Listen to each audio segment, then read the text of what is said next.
words, an extremely inspiring speech, and thank you to everyone else who spoke here today, and to all of you. And to close this rally and to close this chapter in the war and unfortunately begin the next one, I thought a lot about what to leave you all here with, and to be honest, I didn't have a speech prepared, which is quite unlike me, but I found that when trying to think of the closing words, I couldn't really think of any new combination of words to put together that I haven't already said. I'm also tired. I'm exhausted. It's hard to have to spend every day for 2 years now begging people that your life is worth saving, that your parents' lives are worth saving, that your country is worth saving. And it is astonishing to me that in a post-Cold War world where we thought that democracy had triumphed, that there is still an entire nation of people having to pay and beg with blood and tears for their right to be free. And I'm tired, but above all, I'm still optimistic because in the last 2 years, with every range, every spectrum of human emotion that I could have possibly felt, grief, anger, sorrow, hatred, rage, to be honest, the one that stands out the most is love. And I thought I knew what love was until the war began. And what I've told people when they ask me, how do you feel? I feel so incredibly grateful to have found a love the way that we have found in Ukraine.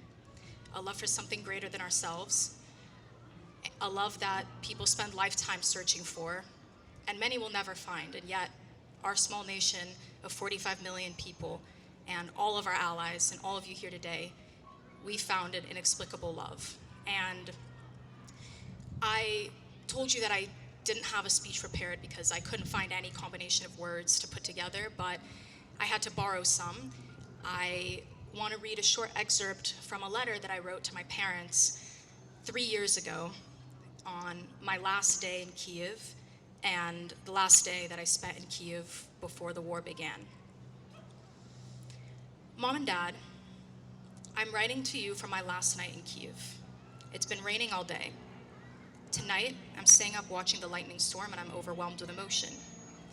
Thank you for the best summer of my life. You cannot begin to understand how happy I've been these past 3 months, and I'm so infinitely grateful to have spent 3 months in the city and country that I love so dearly. Kiev really does have my heart. Nowhere else do I feel so at home, so heard, like I truly belong, and I think I was destined to be here.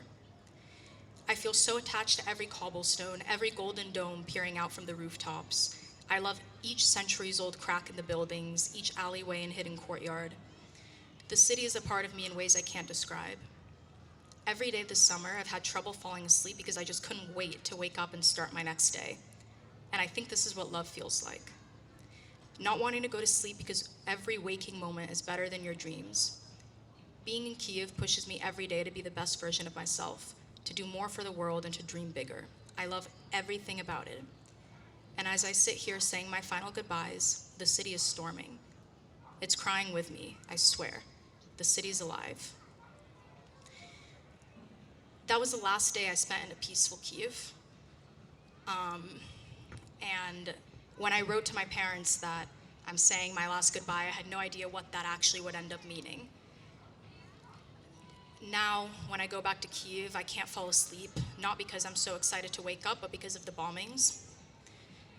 I can't fall asleep because of air raid alerts constantly, starting on the dot almost every night, 3 a.m., going into the early hours of the morning.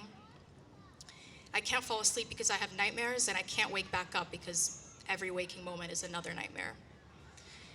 The centuries-old cracks in the buildings that I used to admire in Kiev so much were transformed into deep, gaping wounds and fresh battle scars. And love hurts.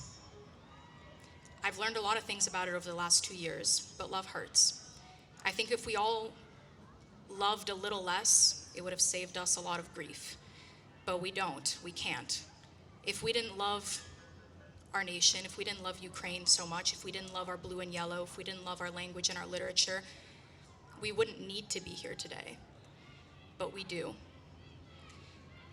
Many of us love our country so much that we're willing to die for it. Many of us already have. I love Ukraine. And I love Ukraine so much that if the time comes, I'm willing to die for it, but I promise to live for it. I promise to live for it every day. I promise to live for its freedom, for its victory, for its glory. I promise to stand here today, in a year, in another year, and in however many years it takes, and thank you for being here with us a year ago, today, and next year. I hope to see you all in Kyiv. I love all of you. Slava Ukraini!